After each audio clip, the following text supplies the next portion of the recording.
दरभंगा के लहरियासराय स्थित मदरसा यतीमखाना इमामबाड़ी में बच्चों को मिलेगा नया और आधुनिक भवन। बिहार सरकार ने भवन निर्माण के लिए 1,56,00,000 रुपए की राशि स्वीकृत की। टेंडर जारी हो चुका है और निर्माण कार्य शुरू हो गया है। इस मौके पर मदरसा कमेटी ने प्रेस कॉन्फ्रेंस कर सरकार और मदरसा के बोर्ड का आभार जताया। सेक्रेटरी परवेज आलम ने कहा, हम यतीम बच्चों को बेहतर शिक्षा देने की दिशा में यह बड़ा कदम है। वहीं इस मदरसा के प्रेसिडेंट डॉक्टर इंतखाब आलम ने बताया, नीचे मदरसा और ऊपर बच्चों को रहने की व्यवस्था होगी। नए भवन में 6 क्लासरूम, 4 शौचालय, 1 कार्यालय कक्ष, 1 किचन शेड बनाया जाएगा। बाकी देखिए इस मौके पर क्या कहा उन लोगों ने। मैं मदरसा यतीमखाना इस्लामिया बाड़ी लहरियासराय दरभंगा, ठीक, परवेज आलम, ठीक, यहाँ जो है भी काम कुछ होना है, उसी के सिलसिले में अभी टीम बुलाई। क्या तामीरी काम होना है, कहाँ से बजट आया है? मदरसा शुद्धिकरण योजना बिहार सरकार का जो है ना अल्पसंख्यक कल्याण विभाग पटना द्वारा ये मदरसा शुद्धिकरण योजना से 1,56,65,000 रुपए की स्वीकृति मिली थी, जो BSIDC Bihar state infrastructure development corporation Patna द्वारा ये काम टेंडर के माध्यम से होना शुरू हुआ है। ठीक है, ये शुद्धिकरण में कौन कौन से काम होंगे? मदरसे में दो मंजिला बिल्डिंग बनेगी। उसमें जो है उसमें एक किचन है, एक ऑफिस है, 6 क्लासरूम है, बड़ा ACR है 25 बाई 20 का। मदरसा दोनों बनेगा, मदरसा नीचे रहेगा, यतीम खाना ऊपर होगा, जिसमें किचन, हाँ, उसमें कंप्यूटर लैब वगैरह सब अच्छी होगी। कितने दूर में बनना है?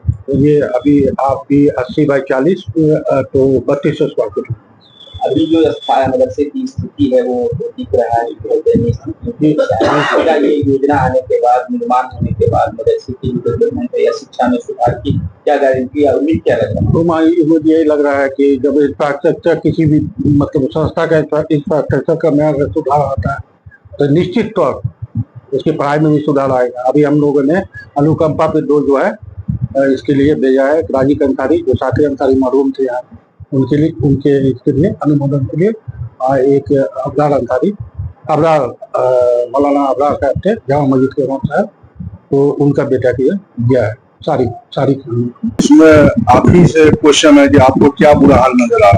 आप लोग आए हैं यहाँ पे, अच्छा पूरा जैसा लगता है कि देखिए बर्बाद यतीम खाना जैसा नाम यतीम भी दिख रहा है। जी जी जी।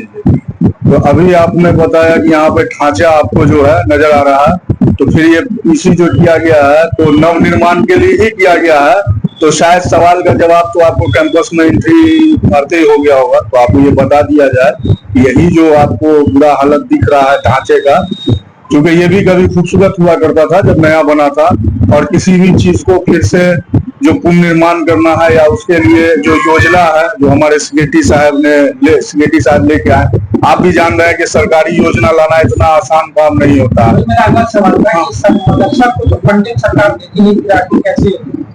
तो देखिए, मदरसा को सरकार फंडिंग देती है, आपको तरीका आना चाहिए कि अब आपको योजना के बारे में पता करना कि कौन सा योजना आया है, तो सेक्रेटरी साहब इसके लिए हमेशा तत्पर रहते हैं।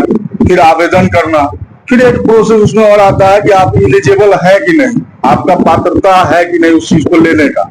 फिर उसके बाद आता है दस्तावेज जमा करने का मामला, तब स्वीकृति होती है किसी योजना की, और तब बिल्डिंग निर्माण में हाथ लगता है। तो आप समझ सकते हैं कि इन चरणों से आगे बढ़ के और यहाँ तक पहुंचे हैं, इसके लिए सेक्रेटरी साहब जो है और जो टीम है इंतजामिया कमेटी जो इनके साथ साना बसाना खड़ी रहे, वो मुस्तहक है, मुबारकबाद के मुस्तहक। वो पुनरुत्थान के लिए जो फंड राशि आई है, काम भी शुरू हो गया, क्या कहना चाहेंगे? मदरसा में काम शुरू हो गया है और ये बिल्डिंग बनने का काम शुरू हुआ है, जो कि बिहार सरकार माइनॉरिटी डिपार्टमेंट के तरफ से फंड आया है।